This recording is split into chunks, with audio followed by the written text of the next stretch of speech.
So, welcome to Dilemmas with Jess Ellis, and I'm really excited about my guest today.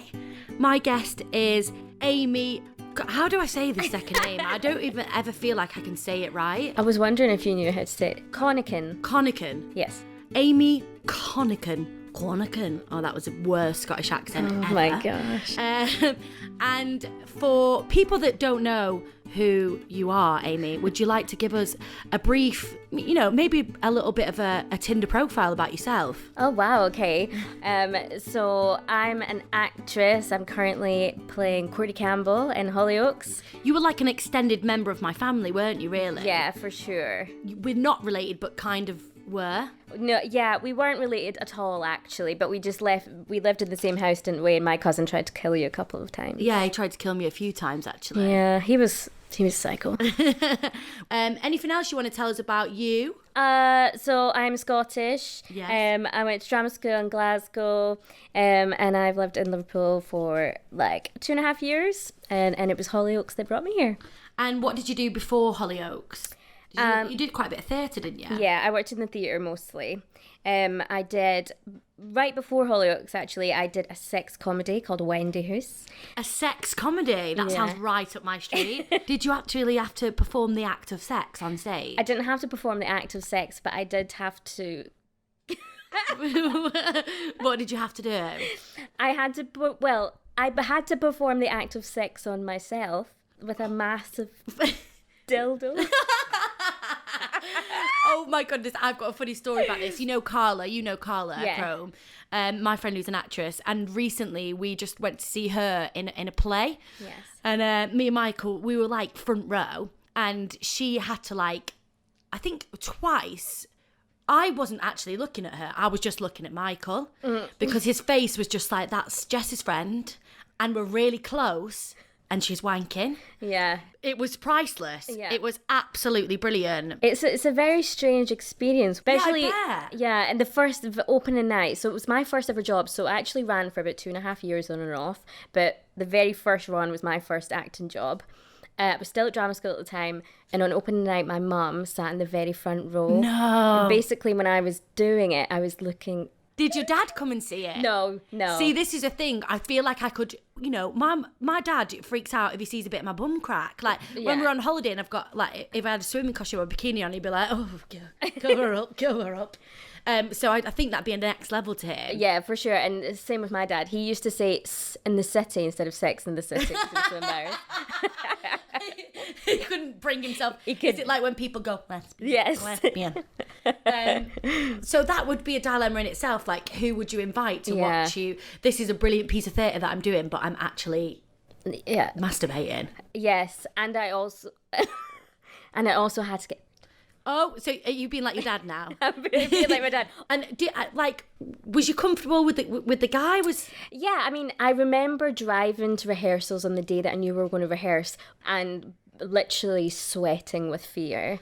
But then it became just really normal. Because when you do those kind of things, like a sex scene or something like that, it becomes so mechanical. It's like a dance move, isn't it? Yeah. I mean, let's be fair. Sometimes you have sex with people, and that's exactly what you have to do.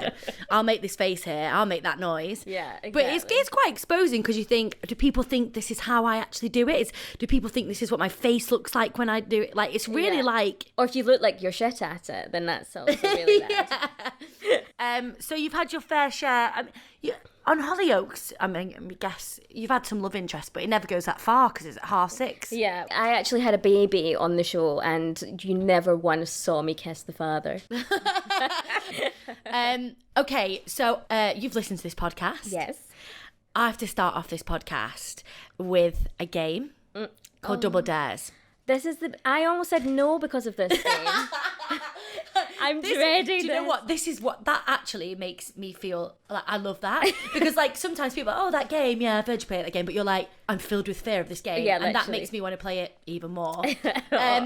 You must be an expert now and know what they are though. No, because I don't, because they're exactly the same colour whether they're nice or not. Right, what are you going for? They don't even look appetizing. No, the ones that are all right, you know. This one. Okay. So what is the flavour potential? I think what you've got there is either cola or cat food. And let me tell you, cat food is horrific. I think Daisy got fresh blood and said it was like fresh arse. But to be fair, they're pretty much all either what they are or fresh arse. Okay, right, okay. So you're not filming with content. So on 3, you've got to do it and you've got to chew it hard. Okay. Yeah? Yeah. 1, 2, 3, go. Oh, I don't know what that is. I think it's sprout. What's yours?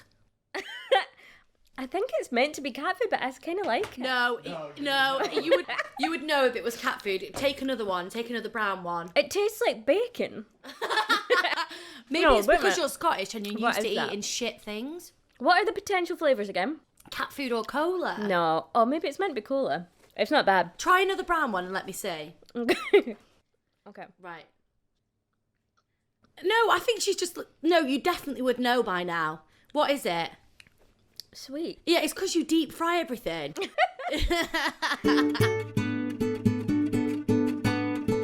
Okay, so you ready for one of our dilemmas? Yeah, I'm excited. So this is Lucy, 29, from London. Hello, Lucy. There's my accents again.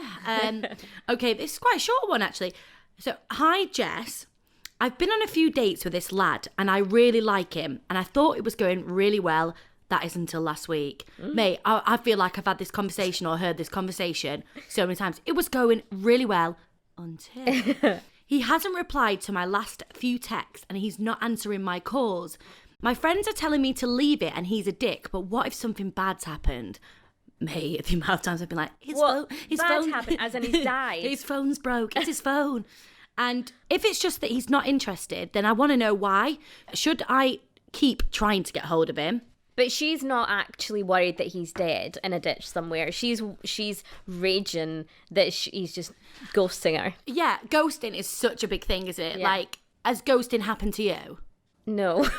No. No, but only because I don't have any experience in men talking to me long enough for it to be a ghosting.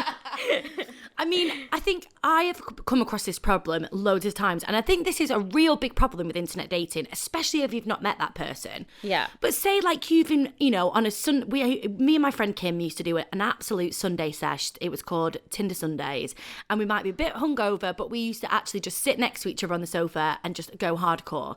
So you might end up speaking to someone, and hundreds of texts can be exchanged, can't they? Yeah. And it just gets to that point that if someone just doesn't reply, it's that balance between going, I don't know this person, so is it kind of weird if I get angry and go, well, why? But the only way that you're saying that you don't know the person is because you haven't been in the same room as them. Yeah. But you've had a full-on conversation. Yeah, so it's just like, I used to say, like, when my friends would say, like, he's a dick, like, he's just like, he's a dick, he's probably got a girlfriend, he's got that. And I'd be like, yeah, okay, fine, I take that on board. But I still have the right to go, excuse me, sorry, we were texting loads and now you're just ignoring me. Like, I feel like if I was ever speaking to someone or had been on a date with someone and I wasn't interested, I would then always say, listen, I'm, sorry, this isn't really working for me, or I've been on a date with someone else, or I'm seeing, or, I might lie. I might go, I've met someone and I hadn't, but it was just a better way of then just not saying anything, because I just think it's fucking rude. I think it's rude to not get a reply to a text anyway, right, regardless of who it was. But then it's, again, that other situation is how many texts and how many phone calls before you start to look absolutely desperado. Well, I think the answer to that is 2. Do you think 2? The power of 2. I think this girl, like, let me just have a look at this now. So she said, he hasn't replied to my last few texts and he's not answering my calls. Can you just go over again, like, how long they had been talking about? So she doesn't, actually, sorry. She's been on a few dates with him, so she has met him in person, so that's a bit different, isn't it? And do we say, so 3, if I would say a few is 3. Yeah. Do you think they've shagged? Well, by the sounds of it, it sounds like they have. It's what's it called? It's actually like scientific, isn't it? Yes. That like men want to go to sleep chemical. and we want to go, be with me, nest with me. Yes. I think that if it's been 3 dates and they have had sex, then he should, the least he can do is give her an explanation, like, I'm not feeling it, it's not working out. whatever, I'm going to join the circus. Yeah, I guess the thing is, that's his dilemma. I guess what our dilemma is, she's asking, should I keep trying to get hold of him? Now, what I would say is, she's obviously called and texted him a few times, right? I would then have, like, really go through it, write in your notes, go send it to your WhatsApp group to all your mates to check over. But I would write a kind of, like, quite detailed message of, like, listen, we've met a few times. Like, I'm a little bit worried that you've not got back in touch. If you're not interested, please could you let me know, because I don't think it's very fair. And then that's it. Yeah. Also, if he doesn't reply and you haven't got the willpower, I've done this loads of times, delete his number. Yeah, for sure. And I think that that's probably what he deserves, is that text of, come on now, like, this is only fair. But I think if it was me, I've already tried, I've already texted, and he's not answering my phone calls, I would leave it at that point. Yeah, that's so true, actually, because I think, actually, in situations where I have texts like that, because I've been like, well, no, you should know that you've upset me, and that's really out of order, then actually what's happened is, my friends have been like, leave him, and then it might be a week later, it might be 2 months later, they always slide back in there. Yeah. It's called crumbing. Crumbing? There's not only ghosting, there's crumbing. Right, explain that. So crumbing is apparently when you've been talking to someone for a while, and they might have ghosted you and disappeared. And then a few months later, they might either be single or back in the area, that they'll give you a few crumbs. So they'll text you a few things like, oh, sorry, like, work was absolutely mental and I really enjoyed talking to you. And they lure you back in with a few crumbs, and you go, all right then. So you, like, eat a few of them crumbs. They get a better offer, and then they ghost you again. Yeah. So would you say then, in answer to her dilemma, you would say leave it? Yeah, I'd say, girl, have respect yourself and just leave it. He's not the one. Go out and find someone who wants to reply to your messages. Yeah, but you know what? And I used to get really, because I'd be like, well, no, people have got different circumstances. But I remember a friend saying once, if someone likes you, they'll text you back. Oh, 100%. Like, if someone has lost their phone and they really like you, they'll find you on Facebook. They'll find a way to get in contact with you. Listen, we didn't always have mobile phones. People still dated. Yeah, exactly. And also, how often do you go without looking at your phone? People see their messages. I mean, I didn't see your text. Yes, you did. Yeah, you did. I've seen that you've been online 5 times in the last hour, so I know you did. But yeah, I'm going to agree with you on this one. Yeah. Like, you've already said, you've called him, you've sent messages, and also, just a side note, if he does get back in touch with you in a week, you fucking ignore him. Yeah. So, can I ask, is it difficult internet dating in a wheelchair? So I'm not big on the whole internet dating. I've dabbled in Tinder. I occasionally... And we've talked about this loads, haven't we? Because I did as well. Yeah. Like, and that's how I met Michael, was on Bumble. So it has been a subject of conversations, because obviously when we met, I was single. Yes. So, and occasionally I'll dabble in the old Bumble, and my thing is always, do I put a picture where you can see my wheelchair? Can I ask you, have you done it with both options? I've done both options, yes. And has there been a difference? Yes. So if I put pictures up, so generally my pictures where I look pretty is my face. Yeah. Which is more, and also, like, regardless of the wheelchair or anything like that, let's all be, we're not putting our Saturday morning just woke up pictures on, are we? We're all putting on an altered image of ourselves. Yeah.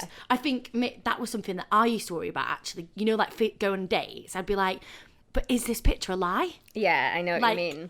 Is this just a really nice light? When I get there, are they going to be like, oh, fuck, you don't like your picture? Which must be a doubly thing that if you turn up, like... Yeah. Yeah. Well, so it's I've got many pictures where I can pick where you can't see it at all. Yeah. And there's no way you would know. But when I've put a picture, so I've put 5 pictures where you can't see it, I tend to get more matches than when you can see it. Yeah. Or I've even done where the very last picture, so if they can be bothered to swipe all the way, then they'll see. So, like, tactical, kind of. So I had been talking to this guy for a while once, and he'd never mentioned it, so I thought I'd bring it up. Like, oh, do you know that, like, I'm in a wheelchair? And you could see it in one of my pictures. Yeah. But he'd obviously just blocked that from his mind and made out that he didn't know. Yeah. But we had been talking for a good few weeks at this point, so he would have come across as a real dick if he had been like, oh, I don't want to talk to you anymore. But there has also been times when I thought, oh God, I'm just going to say it right away. Yeah. So within the first few messages, I would say that I was in a wheelchair or blah blah blah, and they would immediately unmatch me. No. Yeah. Are you fucking kidding me? Immediately? Immediately. Like, I'm sorry, if you're a bad person, at least give a few messages and make sure that people think that you're not a bad person. Yeah, exactly. Like, but I guess your dilemma is, should I put it in? Yeah. So, like, Well, it's a massive part of who I am, and like, it tells a lot about me, and I feel like it shouldn't be, if it's ever going to be an issue, it wouldn't be an issue even at the beginning. So I feel like if it's an issue right away, then it's over, sort of thing. But then the other hard bit of it is like going to someone like, I want you to get to know me. Yeah. And then that not be an issue. Yeah. So that fight of going, why don't you try and get to know me first, and then I'm gonna say it, which you shouldn't have to do. Yeah. I suppose, like, in a really, like, simplified way, because this is totally different, but it's like putting, like, I'm 5'5". I know what you mean. Because height can be an issue for some people, you know, especially with boys. A lot of boys miss their height off because a lot of girls would go, you're 5 foot, well, I'm 5 foot, I can't have that. I need someone taller than me. Yeah, I can't have that.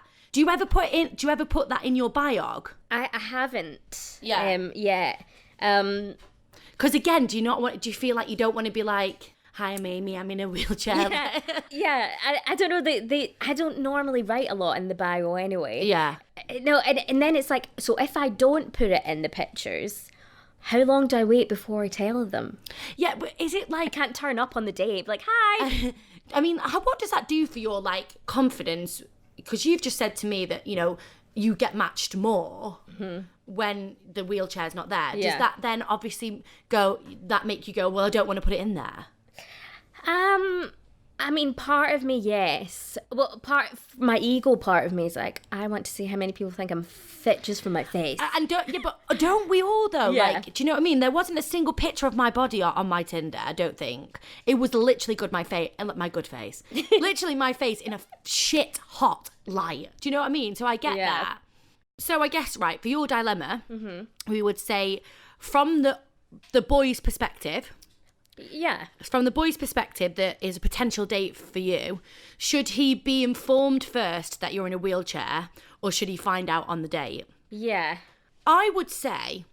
Like, what would you, if you were a guy? Yeah, or even if I was swiping right on a guy and he was in a wheelchair, would I want to know? Yeah. I would say I would want to know. Yeah. It's hard, isn't it? Because in any other circumstance, it's like...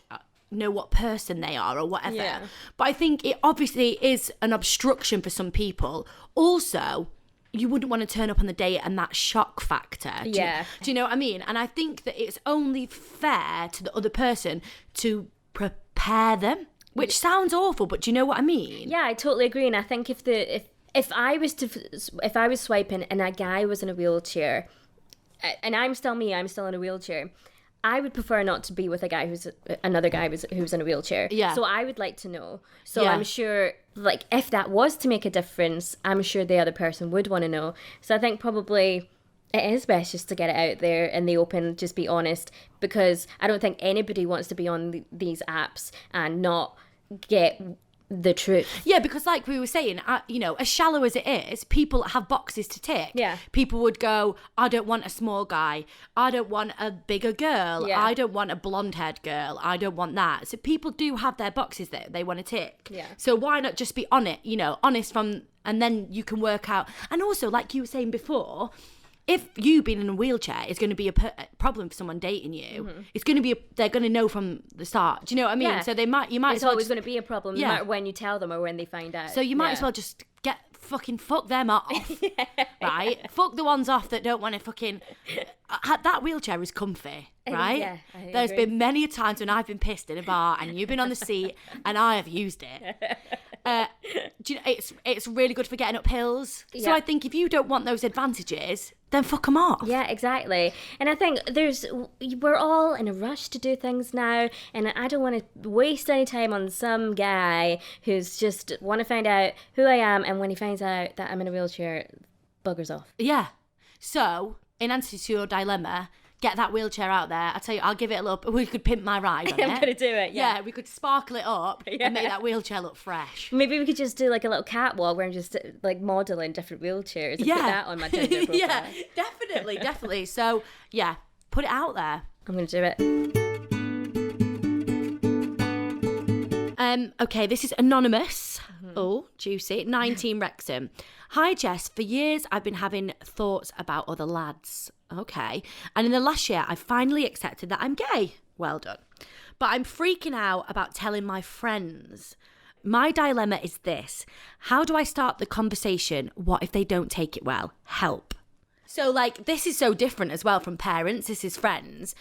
I mean, I'd love to know a bit more information, but is this guy, like, one of the lads? Like, is he worried about telling his... Yeah. Because I think it is much easier for girls to tell another Definitely. girl that they're... I remember my best friend Hannah, I knew she was a lesbian since we were born because she told me that she wanted to get married in jeans, and no one ever says that when you're 4.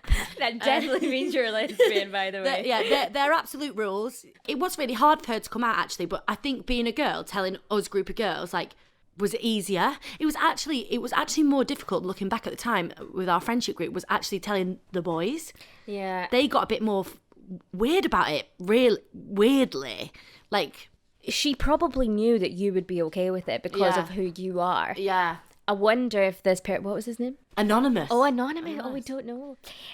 Anonymous. Let's just call him Wrexham. That's where he's Wrexham. from. I assume that Wrexham has these worries because he knows his thoughts.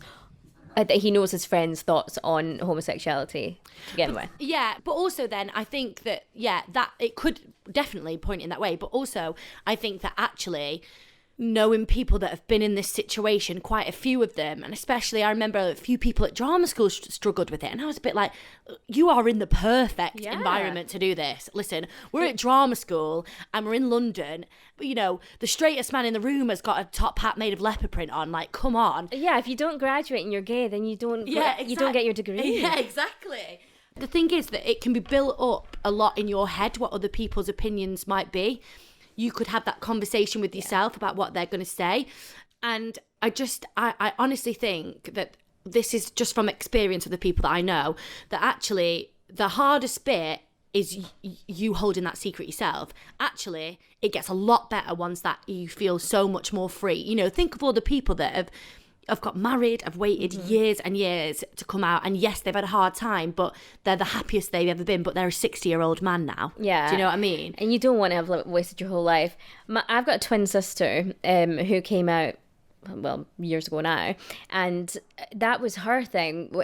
She had built it up in her own head. Yeah. Everyone was fine. Of course everyone was fine when she eventually came out with it. But it was what she had built up herself. And it turned out that I had known for about 2 years before everyone else knew. So it was strange that she didn't see my reaction and think that everyone else would be the same. I forget as well, you know, I'm surrounded, especially because of the world that we live in our acting, that, you know, and also I've just been brought up like that. I was brought up in the gay village. My mum and dad, that was just a really normal thing. Yeah. And weirdly, my friends from back home, quite a lot of them, all of those girls, there's about 4 of them that are lesbians. Like, so it's just been the norm for me. But I do often forget that actually it is hard, and it was hard. And thinking back to the school that I went to, you know, it wasn't the greatest school. And if someone had come out in my year when we were like 15, 16, they probably would have got bullied. I think it's probably a lot better now, but there's actually still a lot of homophobic views and opinions. Yeah. It's just that it's getting better, but it's not all better. There's still a long way to go. Yeah, and I do think with the situation that we're in, it's easier to pretend that that's not the case. I feel like because everyone I'm surrounded by is okay with everything, that everyone is. Yeah. But I know that that isn't the case, really. What I would say to this person is, as well, if you're worried about telling your friends, I know that this seems quite blindingly obvious, but if you tell your friends and they've got a problem with it, they're not your real friend. Yeah, they're not your friends. And I think that they will be, though. I think you just have to be honest, and probably they already know to some extent. Oh my God, like how many stories have we got like that? How many times have people come out to parents, to friends, and they're like, I know. Yeah. Like my friend Jack, like he didn't properly come out to his parents for ages, and I remember being like, but Jack, like they moved you into that flat and they moved your whole box set of Sex and the City, and they buy you really nice handbags from River Island.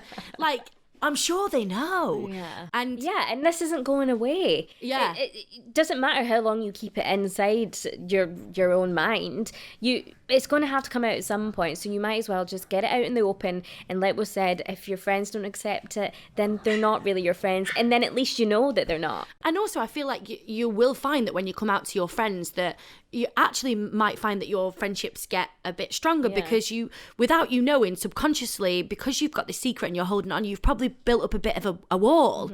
You're probably not being your true self. Therefore, you're creating a bit of a barrier between you and your friends. But once that's gone, you can just be yourself. Yeah, and they probably all have a WhatsApp group talking about how weird you are now and that you've changed. And then when you come out, they'll be like, oh, "Thank God, that's all it was," and then you'll be invited into the WhatsApp group. Yeah, we thought that you were it. We thought you didn't like us. Yeah. Like, it's just your sexuality. It's your preference. Yeah. It's like whether you like ketchup or brown sauce on a body. Exactly. Okay, Amy, thank you so much for coming to my house and doing this for us today. Pleasure. I really wanted to get you on as a guest, and I think we've got a cracking little show here. But also, because you got away with the game so much in the beginning, I would like to finish Dilemmas with double dares and see if you can get a disgusting one, because I just feel like you've been let off the hook here. Why? So we're going to go in. Get me. We're going to go in again. I'm going to pick this one. Okay, but I'm doing a green one this time. Are you going to do a green one? So I'm going to do a brown one. You're going to do a green one. Yeah. Oh, have you got slippery. it? 1, 2, 3. Oh, again. Disgusting. Disgusting. What have you got? It's very minty. She's got toothpaste. The one that I said, I don't think that's even... Why is that a double dare? No, I don't like it. Oh, no. Oh. Well, there I'm you go. glad I never got rotten egg, though. Yeah, you've Spat yours out. Yeah, because it tasted like arse, like I told you. Oh, well, maybe mine isn't as bad because I can swallow mine. Yeah, exactly. Jesus. She's got a bad one and she swallowed it. It can't be that bad. Ooh, that sounds a bit rude. Well, thank you so much for coming on. And thanks for having me. Yeah, definitely. We'll get you back. Woo! You've been listening to Dilemmas with Jess Ellis, and we hope you've enjoyed this podcast. If you have, you'll make Bob the dog very happy if you could click subscribe, give Dilemmas a rating, and also leave a review on Apple Podcasts too. And of course, if you've got a dilemma, then get in touch via the Dilemmas socials at DilemmasJess on Instagram and Twitter. Finally, don't forget, nobody's got their shit together, and you're doing just fine. Thanks for listening.